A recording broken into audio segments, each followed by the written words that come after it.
Bonjour, bonjour et merci à tous de votre présence pour ce deuxième journal club de psychopharmacologie, fruit du partenariat entre le service de pharmacologie du CHU de Toulouse et notre fédération de recherche, la FEREPSI, qui, je vous rappelle, aujourd'hui regroupe 35 établissements en Occitanie, publics, privés, tout confondu. Nous allons aujourd'hui nous intéresser à la famille des agonistes du récepteur GLP-1 ou analogue du glucagon-like peptide 1, une famille qui a été distinguée récemment par la prestigieuse revue Science. Alors pourquoi des psychiatres doivent-ils s'intéresser à ces produits, à ces médicaments qui découlent de la découverte d'incrétines, ces hormones donc sécrétées par le tube digestif, dont ce fameux glucagon-like peptide 1 qui permet d'augmenter la sécrétion d'insuline et fait baisser la glycémie en présence de fortes concentrations de glucose. Alors, ces médicaments sont peu connus en psychiatrie. Ils ont été utilisés dans le diabète de type 2 initialement, grâce à la production notamment de protéines agonistes beaucoup plus résistantes que celles que produit l'organisme. Et on ne connaît pas trop exénatide, liraglutide, dulaglutide, sémaglutide, tirzépatide. Ce sont des molécules qu'on n'utilise pas en psychiatrie, qu'on ne connaît pas. Mais c'est important de savoir que c'est à partir de la découverte d'un effet secondaire de ces molécules qui va en faire le success story. Et on va observer effectivement, au bout d'un certain temps d'utilisation, une perte de poids significative chez les patients qui les prennent. Et donc, aujourd'hui, se pose presque la mise en concurrence avec la chirurgie bariatrique de ces produits. On verra ce qu'en disent nos experts. Donc, intérêt évidemment en psychiatrie, avec des patients qui ont souvent un surpoids et dont on sait qu'effectivement, ils ont beaucoup de mal à respecter les règles hygiéno-diététiques et à maintenir un poids correct avec notamment des prises de médicaments qui peuvent les faire grossir. Et on connaît leur espérance de vie, malheureusement, dans les pathologies graves qui peuvent être amputées de 10 à 20 ans, du fait notamment des complications métaboliques et du surpoids. Donc forcément, l'attention portée à ces médicaments s'est accrue au fur et à mesure que l'on découvrait leur impact aux différents niveaux de l'organisme. Mais là, les experts vous en parleront mieux que moi, que ce soit au niveau périphérique sur de nombreux organes avec d'éventuels effets protecteurs cardiovasculaires, rénaux, etc. Un effet central sur la satiété, mais ça semblerait intervenir aussi sur le système de récompense, directement sur certains troubles psy, on parle d'impact sur la neuroinflammation, etc. Donc nous avons affaire à des molécules nouvelles, mais extrêmement intéressantes pour nous psychiatres. Alors est-ce que c'est des molécules miraculeuses ou est-ce qu'il y a un côté diabolique qui se cache derrière? On le saura peut-être plus tard et on va là encore écouter nos experts qui vont nous en parler. Nous avons donc la chance aujourd'hui d'accueillir trois éminents spécialistes. Donc, tout d'abord, le docteur François Montastruc, donc, qui est médecin au département de pharmacologie clinique et médicale et au centre régional de pharmacovigilance du CHU de Toulouse et qui travaille à la faculté de médecine. Le professeur Patrick Ritz, donc, qui est professeur de nutrition clinique au CHU de Toulouse et enseignant à l'université de Toulouse, pilote du centre intégré de l'obésité, donc un des 5 centres de référence français et chercheur à l'INSERM, l'université de Toulouse, dans l'équipe du CEPOP. Et enfin, le professeur Sébastien Guillaume, donc psychiatre, professeur des universités et praticien hospitalier au service des urgences et post-urgences psychiatriques au CHU de Montpellier et responsable de la plateforme TCA. Et c'est à ce titre qu'il s'intéresse à tout ce qui concerne la nutrition et le métabolisme. Alors, je vais leur laisser la parole. Les trois vont intervenir dans l'heure qui nous est consacrée. Et je vous propose, vous avez un onglet questions-réponses. Je vous propose de rédiger vos questions et à la fin des trois interventions, je répercuterai vos questions auprès des experts. Donc, on commence immédiatement avec l'intervention de François Montastruc, donc du département de psychopharmacologie du CHU de Toulouse. François, je te laisse la main. Merci François, bonjour à tous. Donc on commence sur la pharmacologie de ces médicaments. L'introduction a été faite, hein, mais il y a un contexte, un intérêt très important pour ces médicaments à l'heure actuelle, avec, vous voyez, la presse grand public qui s'enthousiasme pour ces médicaments et se pose aussi des questions donc, dans le domaine de la psychiatrie. Alors, qu'est-ce que c'est ces médicaments? Donc, c'est les agonistes du GLP-1 et font partie d'une grande famille pharmacologique qui sont les incrétinomimétiques. Et je vous propose donc de voir quelques éléments de pharmacologie qui vont permettre après d'éclairer le débat avec les deux autres intervenants. Alors, juste avant de parler de ces médicaments, un petit mot sur l'aspect historique. Les agonistes du GLP-1, c'est des médicaments, donc pour certains qui ont une indication pour la perte de poids et dans l'obésité. Et donc, c'est des médicaments qui viennent après d'autres familles de médicaments qui ont été testés dans la perte de poids. Et vous voyez que la liste est longue, on pourrait en rajouter d'autres. Et on pourrait citer notamment la question des anorexigènes sérotoninergiques avec récemment le Benfluorex Mediator, qui a été à l'origine de valvulopathie ou d'hypertension artérielle pulmonaire, ou des médicaments qui ciblaient les récepteurs aux cannabinoïdes, comme le Rimodamant, qui a été retiré du marché pour des effets psychiatriques, notamment des dépressions sévères, des comportements suicidaires. Donc l'histoire des médicaments de l'obésité est marquée soit par des retraits ou des encadrements dans leur indication pour des effets indésirables graves, en particulier cardiovasculaires et ou psychiatriques ou pharmacodépendance, ou sinon des effets modestes qui ne révolutionnaient pas la prise en charge des patients. Alors, qu'en est-il des agonistes du GLP-1? Et avant d'aborder la pharmacologie, trois mots sur l'aspect historique de découverte de ces médicaments au niveau de la pharmacologie. Ben, il faut savoir que la progression et la découverte de ces médicaments, ben, elle suit l'histoire dans l'endocrinologie et notamment des travaux dès 1900 sur le concept de sécrétine et le concept d'hormone qui donc William Bayliss et Ernest Starling décrivent la présence de substances qu'on appelle sécrétine, qu'on appellera par la suite hormones, et de l'axe entéro-endocrinien qui régule notamment la digestion. Quelques années plus tard, il y a à peu près 100 ans, le concept d'incrétine, et donc c'est ce qui nous intéresse aujourd'hui, va naître avec les expériences de Jean Labarre, qui énonce que il existe des substances dans l'organisme qui permettent la sécrétion d'insuline et que ces incrétines pourraient être des substances utiles pour traiter le diabète.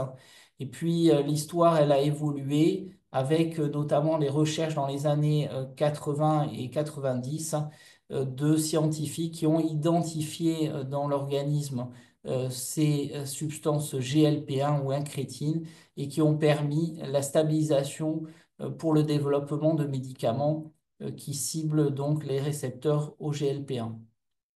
Alors, qu'est-ce que c'est la notion d'incrétine? Ben, la notion d'incrétine, au niveau de la sécrétion d'insuline, c'est assez simple en termes d'explication. C'est le fait que lorsque l'on administre du glucose par voie orale, ben, il y a une sécrétion d'insuline qui est beaucoup plus importante que si on administre du glucose, la même quantité de glucose par voie IV. Et cette différence, ben, c'est l'effet incrétine. Il s'explique justement par la sécrétion de GLP-1 par le tube digestif en particulier, qui va entraîner la sécrétion d'insuline. Alors, ces incrétines, il y en a deux types principalement à l'heure actuelle qui sont mis en avant. Le GLP-1, donc on a déjà discuté, et puis le GIP, qui est actuellement une des cibles d'un des médicaments va avoir une indication dans la prise en charge de l'obésité comme le tirzépatide. Alors, comment ils fonctionnent ces médicaments? Ben, lors de l'alimentation, il y a une sécrétion de la part du tube digestif de ces deux peptides, le GIP et le GLP-1, qui vont stimuler le pancréas et en réponse, on va avoir une sécrétion d'insuline et une baisse de sécrétion de glucagon. En parallèle, il va y avoir une modulation de la vidange gastrique, de l'acidité gastrique, de la motilité intestinale. Cette modulation, elle est à la baisse. Et puis, il y a une action aussi centrale, et ça nous intéresse, puisque ça va augmenter le sentiment de satiété et réduire la prise alimentaire. Et en conséquence, ben, on va avoir un meilleur équilibre glycémique et une réduction de la prise pondérale. Ici, un tableau, enfin une slide, une diapo qui illustre les découvertes donc, de ces chercheurs qui ont reçu des prix éminents au niveau scientifique, notamment Svetlana Mojlov, qui a le mérite de stabiliser ces incrétines au niveau moléculaire pour en faire des médicaments. Donc, ces médicaments, bah, ils ont des indications dans le diabète, on comprend du fait de leurs effets pharmacodynamiques, et aussi dans la prise en charge de l'obésité, avec en moyenne 15 kilos de perte. Je laisserai le professeur Rist détailler les impacts. Au niveau des effets indésirables, moi je voulais vous parler comme centre de pharmacovigilance des effets indésirables. Vous avez des effets indésirables fréquents qui sont listés ici, nausées, vomissements, en particulier dyspepsie, constipation. C'est des effets indésirables qu'il ne faut pas sous-estimer parce qu'ils sont responsables à peu près de 10% des arrêts des médicaments. On a donc ces effets indésirables, c'est des effets indésirables de dose dépendants qu'on appelle en pharmacovigilance de type A. Et il s'explique en fait par le mécanisme d'action, en particulier au niveau de l'estomac. Il y a des effets indésirables plus rares mais potentiellement graves, avec les réactions anaphylactiques, les angioëdèmes, les rétinopathies, des pancréatites aiguës, des pathologies vésico-biliaires et puis des obstructions intestinales. C'est des effets indésirables qui surviennent rarement, mais qui peuvent être responsables d'hospitalisation des patients. Et puis, il y a des effets indésirables. Alors, donc, voilà un travail qu'on avait mené sur les réactions anaphylactiques publié dans le Lancet qui montrait une légère augmentation du risque, en particulier avec les formes exénatides. Et puis, il y a des effets indésirables en cours d'investigation, les cancers thyroïdiens, les gastroparasies et pneumopathies d'inhalation, je n'ai pas le temps de détailler. Mais actuellement, il y a une question qui se pose et en tant que dans ce cadre de webinaire de psychopharmaco, il faut mentionner donc les questions des idées et des comportements suicidaires. Je vous présente ici donc ces comportements suicidaires. Ils s'expliquent par l'action indirecte du GLP-1 sur le cerveau et potentiellement des interactions entre le GLP-1 et l'activité sérotoninergique, en particulier les récepteurs 5-HT2, qui sont en termes de régulation, ces deux types de récepteurs s'équilibrent au niveau cérébral et donc peut-être un potentiel effet sur l'humeur. Je vous présente deux travaux que nous avons réalisés dans le service de pharmacologie et en collaboration avec nos collègues du Sud-Ouest. Le premier sur les données de pharmacovigilance qui indique que le risque suicidaire, il n'y a pas de signal majeur sur les données de pharmacovigilance. Et puis un travail plus récent publié le mois dernier avec nos collègues bordelais et de Montpellier qui montre sur les données de l'assurance maladie française qu'il n'y a pas a priori de risque à court terme avec ces médicaments sur le risque suicidaire ou les tentatives de suicide.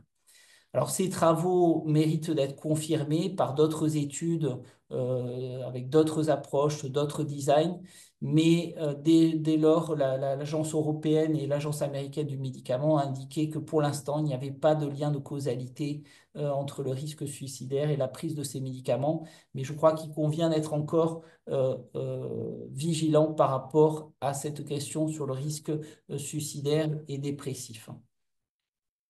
Dernier point, juste pour terminer, puis je laisse la parole. Donc, on a tous ces articles dans la presse grand public qui s'enthousiasment des applications de ces médicaments dans différentes maladies, même en dehors de la psychiatrie. Vous voyez Top Santé qui dit que ces médicaments pourraient être efficaces dans plus de 40 maladies en dehors du diabète. Ces articles, bah, ils reposent sur des publications récentes, notamment une publication de Nature Medicine qui présente malheureusement des biais qui ne permettent pas de conclure de manière assez robuste et il faut attendre donc des travaux plus robustes, notamment des essais cliniques de phase 3 pour confirmer ou infirmer les bénéfices cliniques. Ici, vous avez un article publié la semaine dernière dans le Lancet qui indique que ces médicaments, pour l'instant, ou en tout cas pour l'exénatide, n'auraient pas de bénéfices cliniques dans le Parkinson, parce que c'est peut-être une des possibilités. Donc, attention au repositionnement de ces médicaments. Et on voit beaucoup de littérature autour de ces médicaments, donc attention. La question de l'évaluation est très importante, Donc, savoir raison garder et voilà. Donc, merci. Je laisse la parole donc à mes collègues pour discuter maintenant de ces médicaments, de leur application clinique, en particulier dans le domaine de la psychiatrie. Merci François. Je reprends la main juste pour vous rappeler que vous avez la possibilité de poser des questions aux orateurs en allant sur l'onglet questions-réponses. Il vous suffit de les rédiger et je me ferai un plaisir de les adresser aux interlocuteurs après les trois interventions. Donc, nous laissons la parole au professeur Patrick Ritz, donc professeur de nutrition clinique et enseignant à l'Université de Toulouse, qui pilote également le centre de référence français sur l'obésité, un des 5 centres français, et il est également donc chercheur au CEPOP. Je vous laisse la parole, professeur Ritz. Non. Il a dû se déconnecter, on va attendre de voir Connecté, s'il arrive. Sinon, on laissera la parole au professeur Alors, Guillaume. j'en profite juste pour rappeler que les centres de pharmacovigilance d'Occitanie sont à votre disposition pour toutes les questions, notamment relatives aux effets indésirables médicamenteux. Et donc, vous avez les numéros de téléphone hein, ici pour ceux qui sont sur la région autour de Toulouse, on va dire l'Occitanie ouest, et pour l'Occitanie est, donc c'est le centre de pharmacovigilance de Montpellier qui est prêt pour répondre aux questions relatives aux effets indésirables, au bon usage du médicament, et en particulier donc les agonistes du GLP-1, si vous posez la question de l'utilisation en psychiatrie. Merci François. Bon, je pense que le professeur Ritz nous l'avons perdu. J'espère qu'il va pouvoir se reconnecter. Il était avec nous il y a quelques minutes à peine. On va peut-être sauter pour l'instant son intervention et passer directement à celle du professeur Sébastien Guillaume, donc qui est psychiatre et professeur à l'université de Montpellier, praticien hospitalier au service des urgences et post-urgences, donc psychiatrique du CHU de Montpellier, et à ce titre qui travaille beaucoup dans le cadre de la nutrition et du métabolisme. Donc on va intervertir les deux interventions en espérant que le professeur Ritz nous rejoigne rapidement. Professeur Guillaume, je vous laisse la parole. Merci pour l'intervention. Alors, normalement, le professeur Ritz aurait dû vous expliquer l'efficacité de ces traitements dans le contexte de l'obésité et du surpoids. Et donc, moi, c'était plutôt d'essayer de vous montrer comment et pourquoi les utiliser en psychiatrie. Donc, on va partir du principe, et vous verrez la présentation après, que les agonistes GLP-1 sont des médicaments, et vous allez le voir, qui ont une action radicale sur notamment la perte de poids. Et dans ce contexte, comment les utiliser en psychiatrie, c'est ce que je vais essayer de discuter. Puis, je finirai en discutant en quelques minutes de perspectives au-delà. Le docteur Monsastruc a présenté un peu comment il pourrait y avoir des repositionnements, donc je vous donnerai un ou deux exemples de repositionnements possibles dans le cadre de la psychiatrie.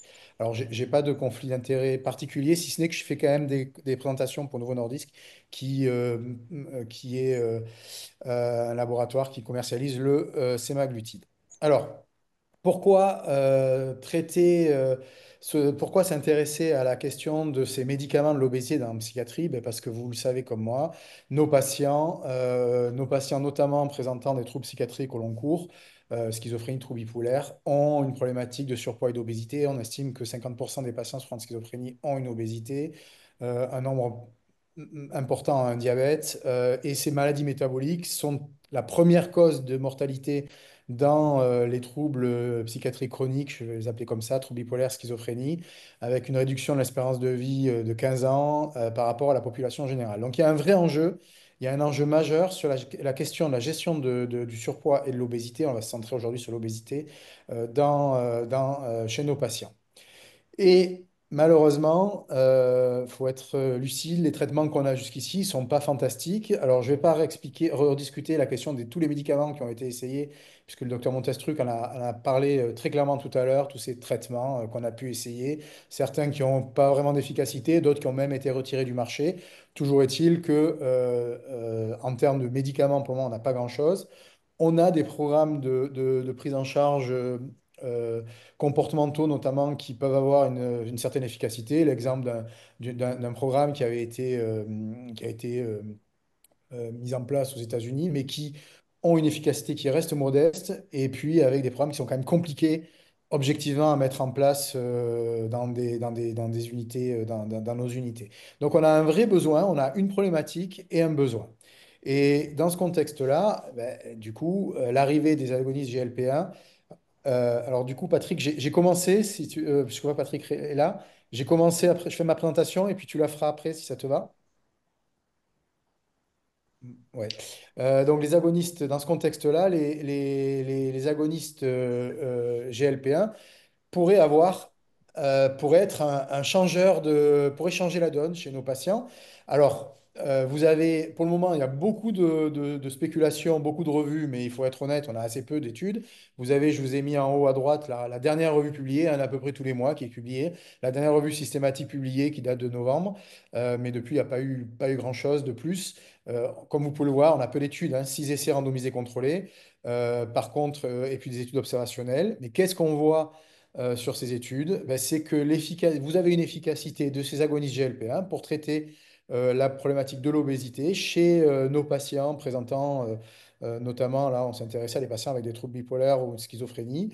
Vous avez aussi une efficacité, c'était je ne sais pas si on voit ma flèche, mais c'était ce qu'on peut voir en bas à droite sur des marqueurs métaboliques, ici avec du liraglutide, qui était la première génération d'agonistes GLP-1 et avec, pour ce qu'on on peut voir, une tolérance qui est similaire à d'autres populations.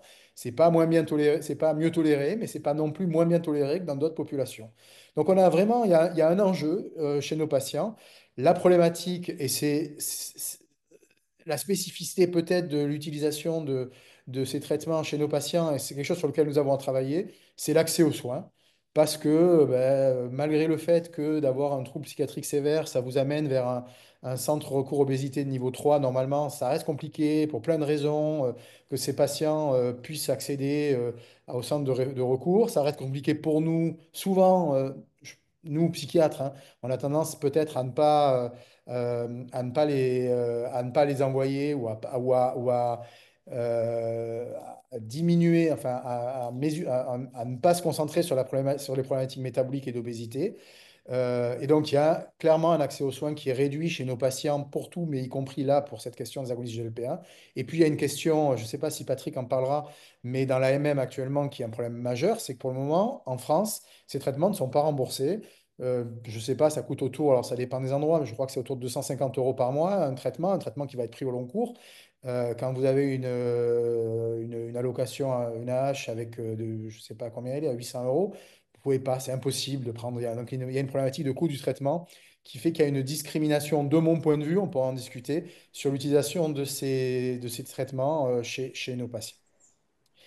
Euh,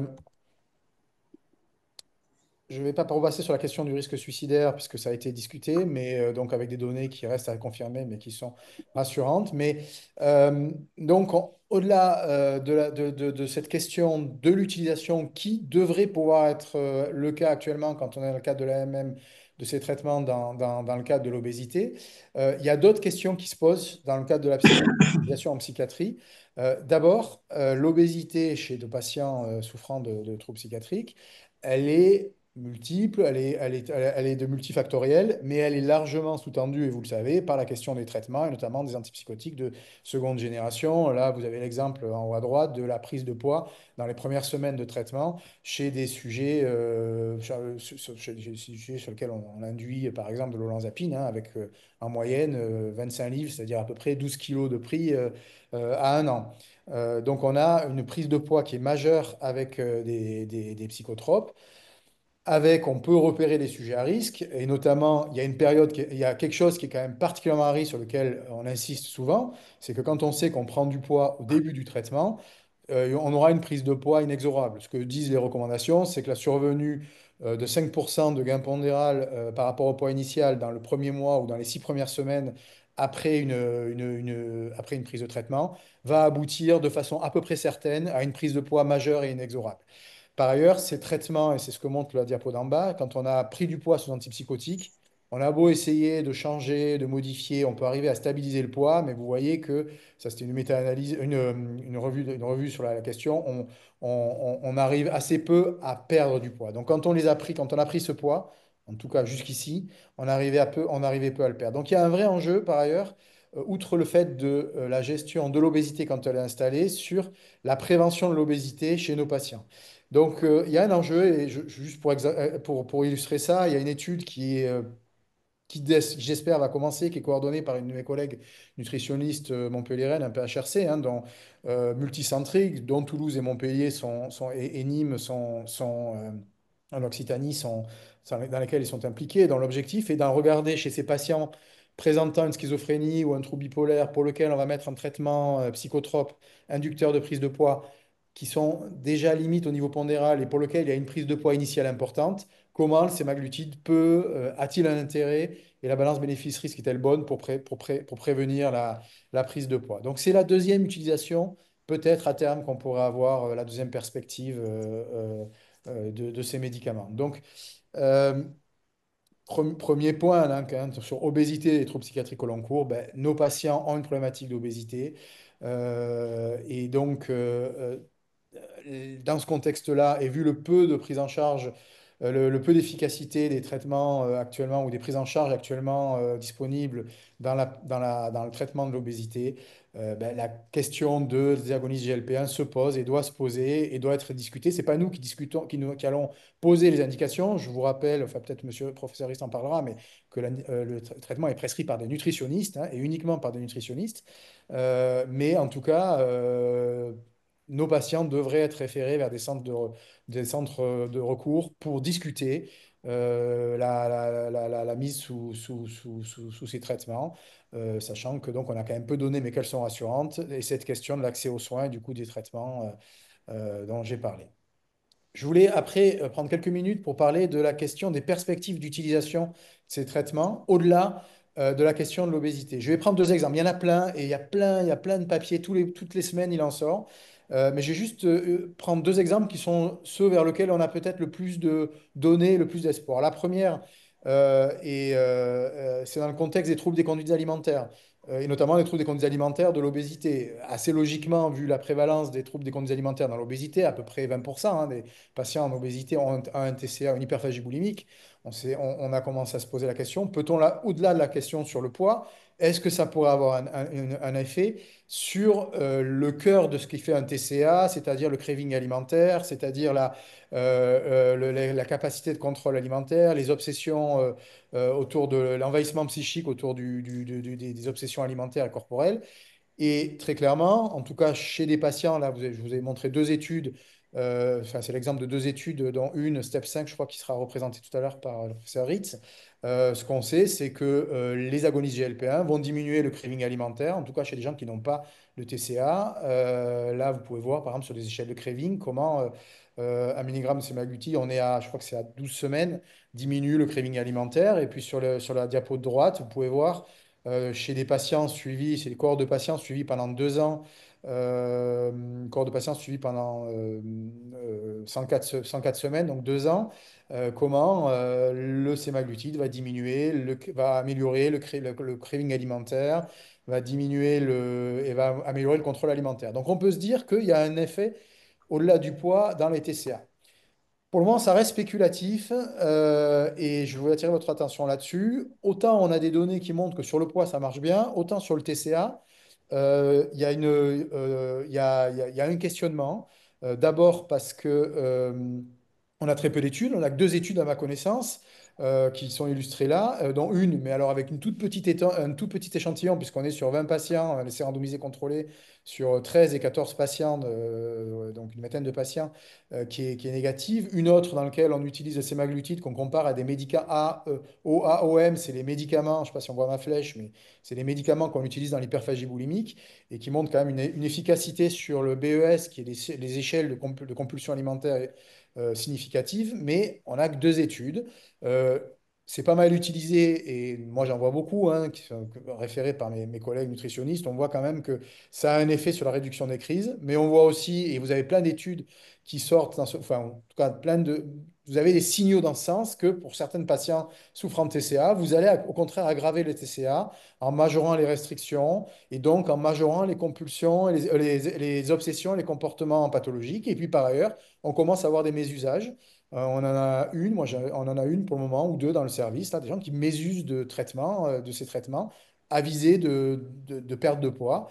Donc, c'est quelque chose qui sort. Vous avez une revue, si ça vous intéresse, je l'ai mis en haut à droite, qui fait la synthèse là-dessus. Donc, pour le moment, ce que je conseille enfin, ce qu'on sait par rapport à ça, vous avez l'Académie l'Academy for Eating Disorder qui a fait un papier de positionnement il y a 15 jours. Qu'est-ce qu'ils disent? Ben, c'est que que si on utilise des agonistes GLP-1 chez des patients qui ont un TCA ou dans le contexte de l'obésité, dans le contexte de l'AMM de ces traitements, tels que Patrick Ries vous présentera probablement, d'abord, on doit dépister le TCA et se poser la question s'il y a un TCA de le mettre, et notamment, les agonistes ne devraient pas être utilisés en l'absence de de plus de données chez des patients avec une hyperphagie boulimique qui ont des antécédents d'anorexie mentale, de boulimie ou d'obsession de surévaluation extrême de la silhouette. Et puis, quand on en a mis et si on en met, on surveille. Et notamment le fait d'avoir des patients qui développent des restrictions alimentaires pathologiques trop importantes, l'adoption de règles alimentaires extrêmes et rigides, des sauts de repas, des vomissements volontaires, ces comportements doivent faire discuter la suspension du traitement. Et deuxième point sur lequel je voulais rapidement revenir, parce que là aussi, il y a un espoir peut-être de repositionnement. On n'est pas dans l'obésité, mais c'est dans le contexte des addictions, puisque les agonistes GLP-1, par leur action centrale, en tout cas dans les modèles précliniques, ont montré une action sur le système de récompense et ont montré dans des modèles animaux une action pour diminuer les consommations de nicotine, les consommations d'opiacés, les consommations de cocaïne, les consommations de stimulants. Et vous avez des papiers qui commencent à sortir suggérant, je mets bien,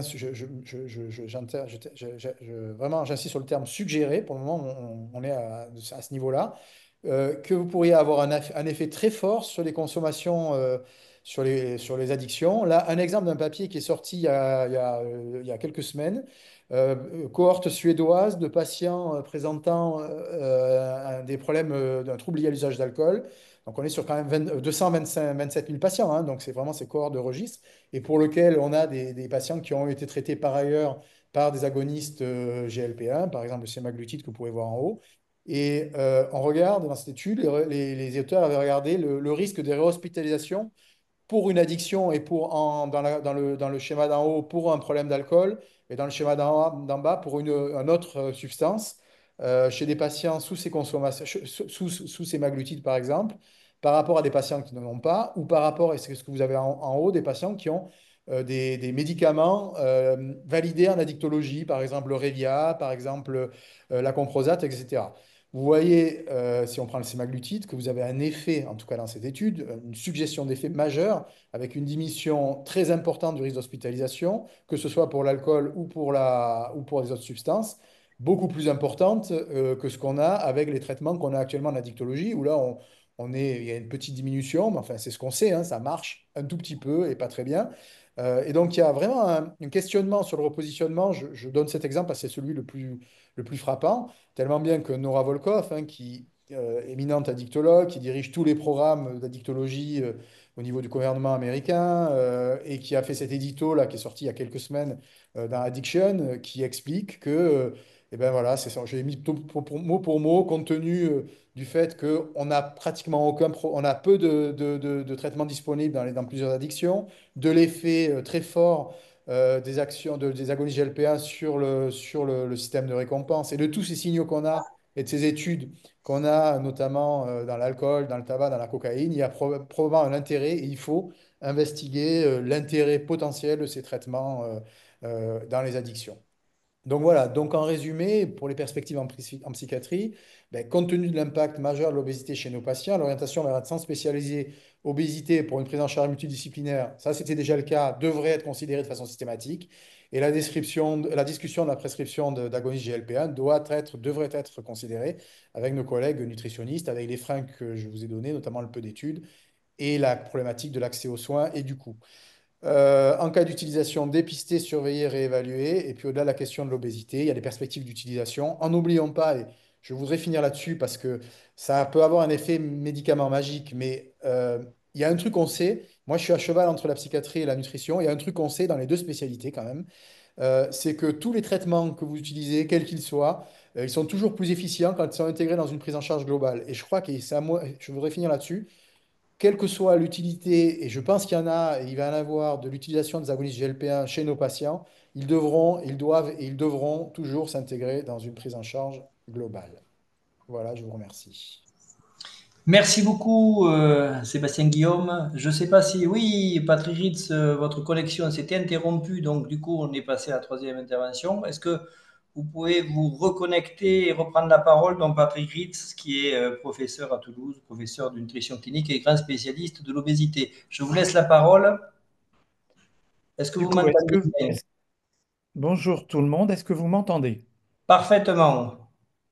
Donc, excusez-moi, la connexion a décidé de se couper au moment où je devais prendre la parole.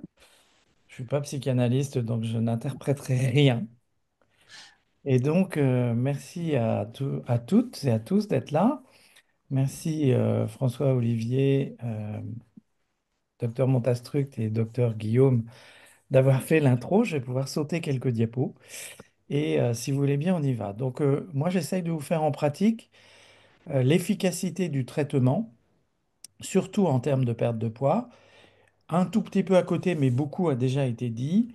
Et puis, je vais revenir un peu à la fin sur les conditions d'utilisation du médicament aujourd'hui.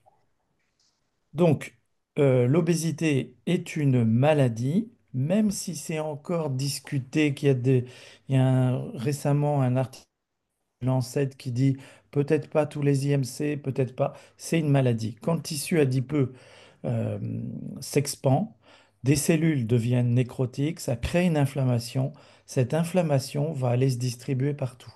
Alors, on l'imagine bien dans le tissu adipeux sous-cutané, mais il faut aussi qu'on se l'imagine dans le tissu adipeux qui est dans les organes, ectopique on dit. Donc dans le pancréas, ça va créer une inflammation, ça va perturber le fonctionnement du pancréas. Dans le foie, ça va créer une inflammation jusqu'à peut-être des hépatocarcinomes. Donc l'idée, c'est que vraiment, il y a un moment où des comportements, il va y avoir une atteinte des organes qui vont influencer l'évolution du poids, l'évolution des comorbidités, l'évolution des comportements.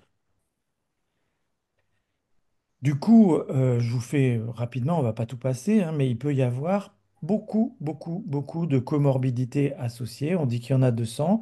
Si on se concentre un tout petit peu, le système respiratoire, le système digestif, l'incontinence urinaire, l'infertilité, les articulations, l'insuffisance rénale chronique, le diabète, les pancréatites, les maladies cardiovasculaires, l'apnée du sommeil, les accidents vasculaires cérébraux, et puis les troubles psychiatriques. On en a déjà un petit peu parlé, avec une espèce de cercle vicieux où l'obésité sans doute induit un certain nombre de troubles mentaux, lesquels favorisent la prise de poids, et on est dans une boucle qui se dégrade.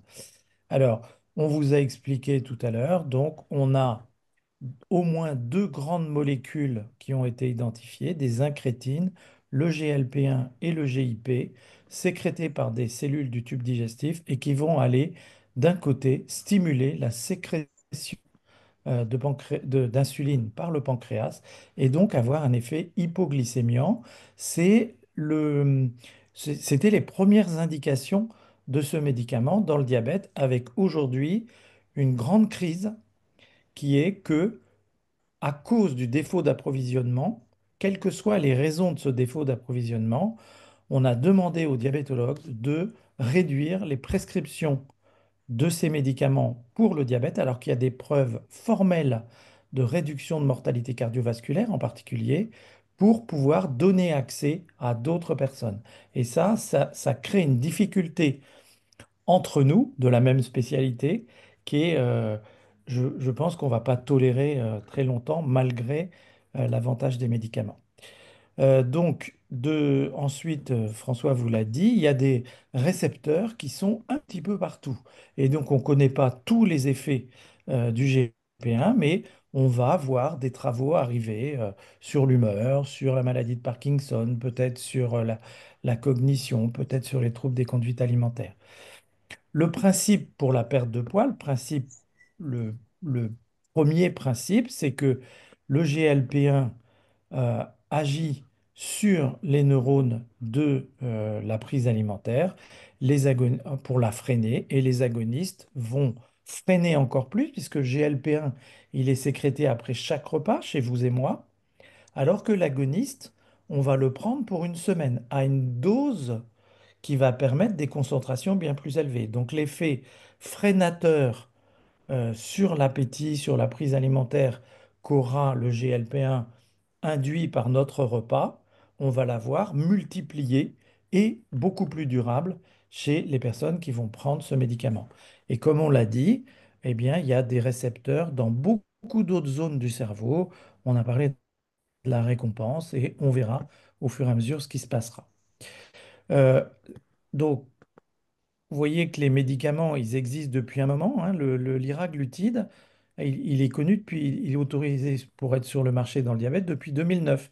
Et on a l'autorisation de l'utiliser depuis plusieurs années à une dose un peu supérieure. L'IRA, c'est 1,8 mg dans le cadre du diabète, 3 mg dans le cadre de l'obésité. Aujourd'hui, il y a des patients sous liraglutide et ils perdent environ 10% du poids. On verra si le médicament reste disponible quand le sémaglutide aura inondé le marché. Et puis il y a ceux du diabète, les verts, et puis le séma qui est mixte entre diabète et obésité. Diabète, on va jusqu'à 1 mg, obésité, on va jusqu'à 2,4 mg. Et puis il y a une autorisation enfin il y a une mise à disposition du médicament euh, depuis octobre 2024 dans les pharmacies. Les personnes peuvent se l'acheter. Et puis, il y a le tirzépatide qui est un double agoniste GLP-1, GIP, qui est lui un peu plus efficace, je vais vous le montrer, qui est très efficace dans le cadre du diabète, mais qui n'a pas encore l'indication et qui n'a surtout pas de remboursement. Et puis, le tirzépatide est arrivé dans les pharmacies pour l'obésité à partir du début novembre 2024. Donc, on a vraiment quelque chose qui est en train de bouger. Donc, on vous a montré, on change quelques acides aminés du GLP-1 natif, on arrive au sémaglutide. Et puis, le tirzépatide, lui, c'est pas seulement du GIP et du GLP-1 qui aurait été modifié, c'est un bricolage qui permet de combiner les deux molécules à la fois. Ça a un effet sur l'appétit, on l'a dit, ça diminue les apports caloriques, donc on attend une de poids, ça diminue la sensation de faim, ce qui va faciliter la réduction de la prise alimentaire. Ça augmente la satiété du fait des effets de vidange gastrique dont on a parlé tout à l'heure. Donc le rassasiement arrive plus tôt et les personnes mangent moins dans leur assiette. Elles le disent très bien. Elles disent on a commencé par se servir comme avant et puis ça a diminué. Et puis le contrôle sur la prise alimentaire, Sébastien vous en a un peu parlé.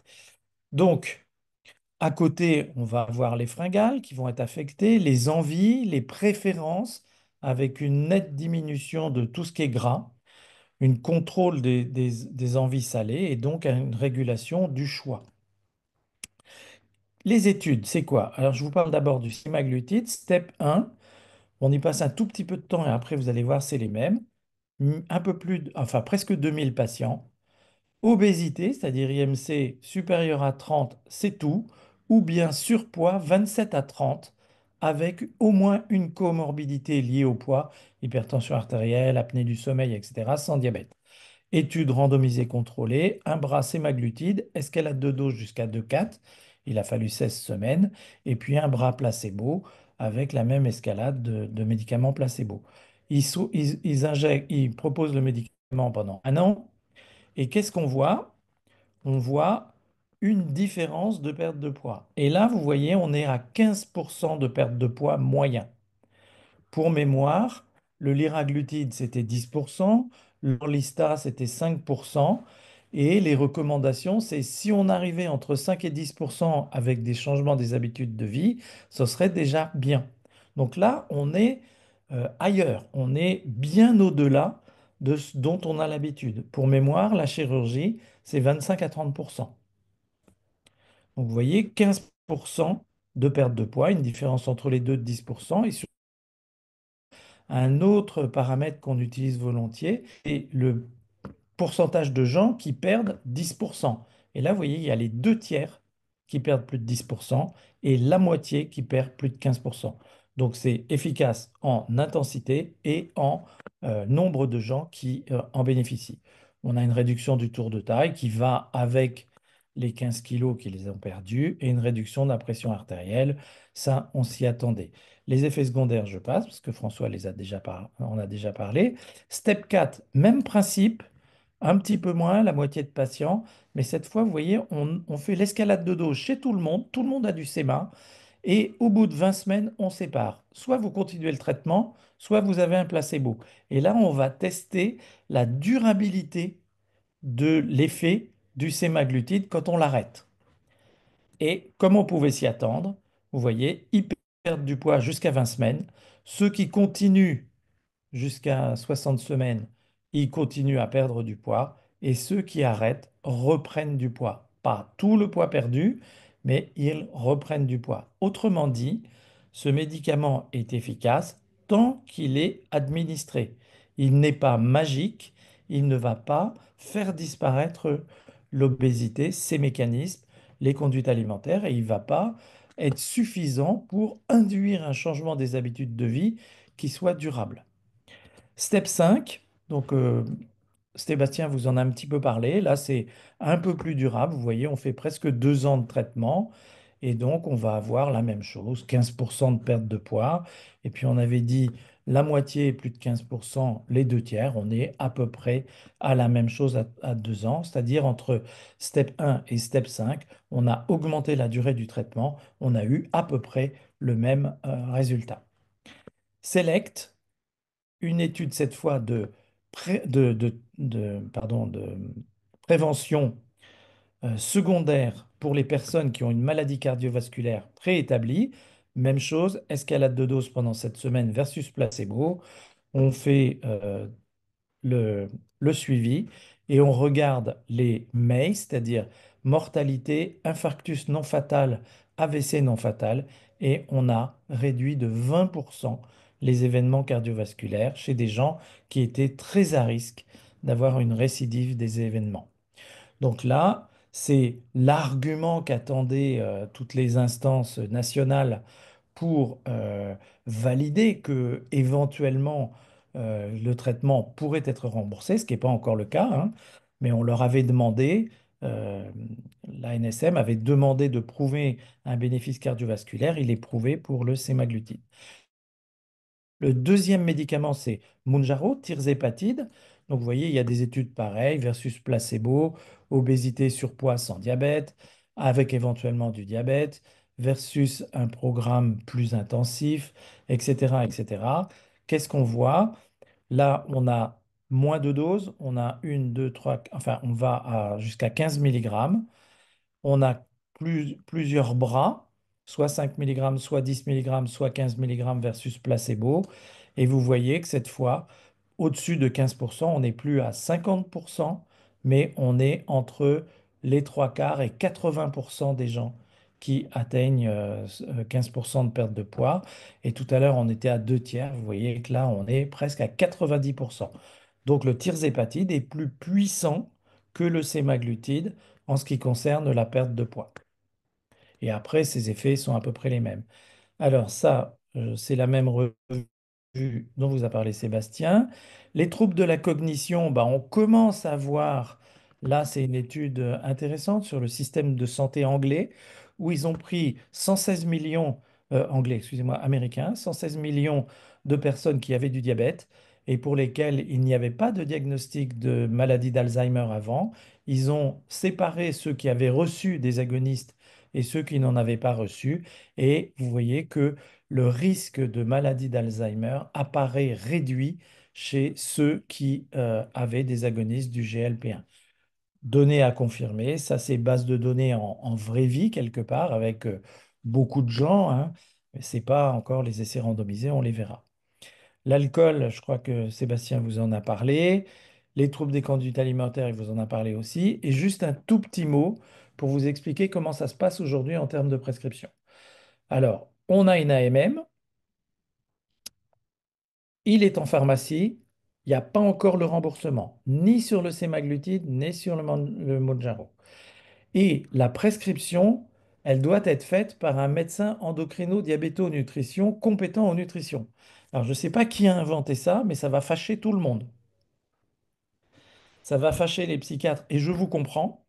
Ça fâche les chirurgiens de l'obésité, parce qu'ils disent, mais flûte, nous on s'occupe de ces gens-là tout le temps. On sait de quoi il s'agit, de la prise en charge de l'obésité. Pourquoi on nous empêche? Donc, qu'est-ce qui va se passer? Je ne sais pas. En attendant, aujourd'hui, la première prescription est restreinte à ces médecins-là et après, tout médecin peut renouveler. Et puis surtout, les critères de prescription, vous voyez, c'est IMC supérieur à 35, moins de 65 ans. Et là, c'est très réduit. Alors, est-ce que c'est pour préparer le remboursement dans cette classe d'âge? On ne sait pas.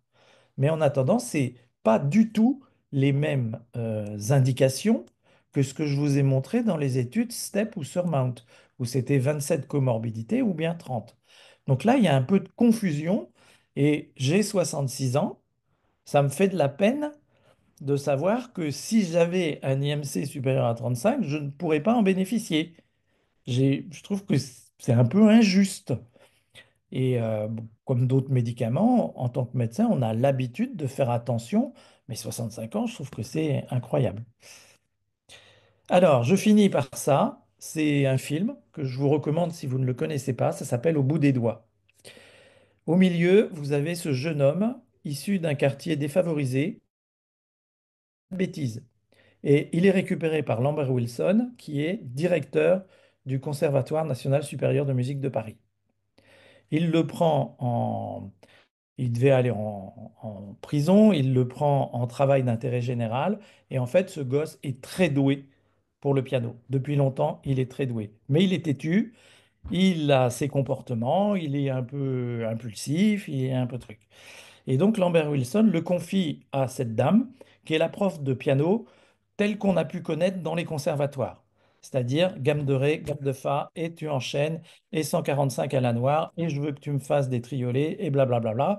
Le gosse prend le sac à dos, lui envoie la figure, et s'en va. Jusqu'à ce que les trois s'entendent. Et c'est l'accompagnement des trois, plus la famille, plus les amis, etc., qui a conduit ce jeune homme à devenir un exceptionnel pianiste dans des concerts. Je crois que pour la prise en charge de l'obésité, c'est la même chose. On peut prescrire, on peut être un hyper spécialiste, on aura besoin de l'accompagnement, y compris en proximité. Ça, c'est l'importance de l'accompagnement et je vous remercie de votre patience. Merci beaucoup, Patrick Ritz. Merci beaucoup à tous les trois. D'ailleurs, c'était extrêmement clair. On va passer, nous avons 6 minutes pour les questions, si on veut rester dans les temps. Alors, juste une question qui nous était adressée sur la partie replay disponible. Alors, oui, ce webinaire a été enregistré et il sera disponible d'ici 2 semaines à peu près sur la chaîne YouTube Ferepsi. Donc, vous pouvez revoir intégralement ce replay. Juste une question sur la metformine. Alors là, je ne sais pas si c'est Sébastien, oui, peut-être qu'il peut répondre. Utilisez-vous la metformine pour la prévention et ou le traitement des troubles métaboliques induits par les antipsychotiques? Et comment situez-vous les antagonistes GLP-1 par rapport à la metformine? Ouais, je peux répondre. Je ne sais pas si vous voyez mon écran. Je viens de Oui. sortir le papier de la conférence enfin, le papier de positionnement sur la question là, qui date d'il y a 6 mois, même pas. Je ne sais pas si on voit mon écran. Oui. Euh, Oui. ouais. Donc la metformine, clairement, ça n'a pas grand intérêt en réduction de la prise de poids. Alors d'abord, c'est un médicament qui est quand même pas super bien toléré. Enfin, en tout cas, ça n'a pas intérêt en réduction de la prise de poids. Par contre, et c'est comme ça qu'on l'utilise, c'est comme ça que c'est recommandé d'être utilisé. Si on doit l'utiliser, c'est plutôt en prévention de de la prise de poids chez des sujets à risque de prise de poids, notamment quand ils en ont pris au début et ou quand on prend des molécules à fort prise de poids, comme l'olanzapine ou la clozapine. Donc, quand ça doit être utilisé, en tout cas, ce sont les recommandations. C'est comme ça, à mon avis, utiliser, c'est plutôt en prévention éventuellement chez les sujets à risque, a priori, et par rapport à l'interaction, par rapport à l'articulation par rapport aux agonistes GLP-1, et c'est ce que dit cette conférence de consensus, hein. Quand on est dans le contexte de l'obésité, même si, et Patrick l'a dit, chez nous, c'est très restrictif et c'est à 35. Mais enfin, en tout cas, ce qui est recommandé, c'est quand on est dans le contexte de l'obésité, a priori, ce qu'il vaudrait mieux utiliser à l'avenir, c'est les agonistes GLP-1. Merci pour cette réponse. Une question alors peut-être pour François ou pour Sébastien également. Est-ce qu'il y a des interactions entre les neuroleptiques et les GLP-1? Interaction Les- pharmacologique, Je, j'imagine. je réponds puis vous compléterez si besoin. Donc les interactions, il y en a toujours de deux types. Les interactions pharmacocinétiques, on pense particulièrement à la question des cytochromes.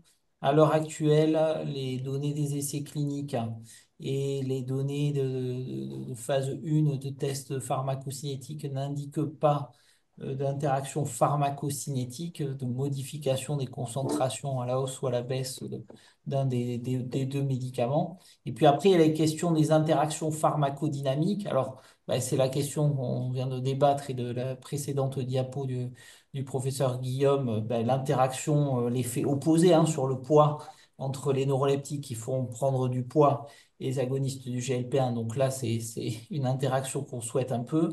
Et puis après, il y a des interactions pharmacodynamiques ou des effets communs aux deux classes de médicaments. Et je pense en particulier quelque chose que vous connaissez bien en psychiatrie, les problématiques de constipation, de ralentissement du péristaltisme intestinal induit par les neuroleptiques, notamment par leurs effets atropiniques. Ben, il y a potentiellement un risque de majoration du ralentissement du péristaltisme intestinal parce que ces deux classes de médicaments ralentissent le mécanisme de digestion et donc le risque de constipation d'occlusion, de gastroparésie peut être majoré peut-être avec l'association, hein. Mais l'évaluation en vie réelle des interactions entre les deux médicaments nécessite encore une surveillance. Donc, n'oubliez pas de nous déclarer les effets indésirables si vous en avez dans ce sens-là. Merci beaucoup, François. Je sais pas, est-ce que besoin de compléter ou c'est bon? C'est bon. Une question pour le professeur Ritz. Alors, les patients psychiatriques ne pouvant pas être pris en charge ou souvent ont du mal à accéder aux chirurgies bariatriques, est-ce qu'il est possible de les orienter vers des centres de l'obésité pour ces traitements médicamenteux?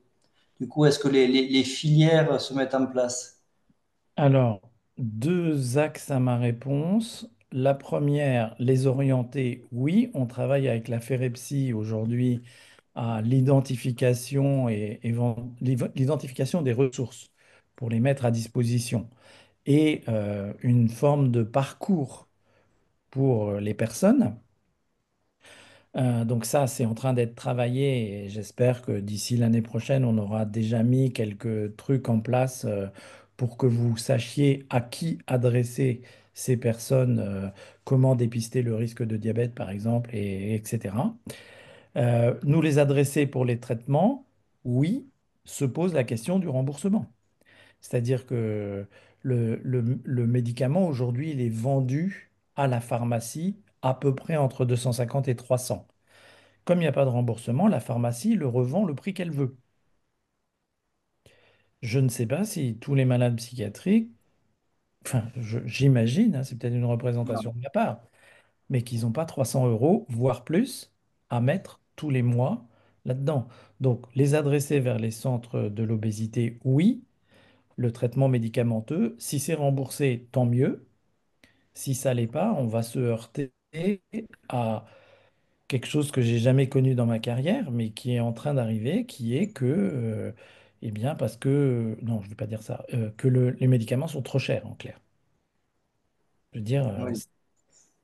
Oui, il y a une inéquité d'accès aux soins, manifestement. ah bah, là, c'est la Manifeste. première fois que moi je vois des médicaments pour des maladies qui ne sont pas exceptionnelles. Alors, on en a des médicaments qui coûtent très très cher pour des maladies exceptionnelles, mais pour un médicament relativement simple, qui n'était pas du tout vendu ce prix-là dans l'indication du diabète, hein, c'est la première fois que je vois ça. Et on est un peu victime de la situation.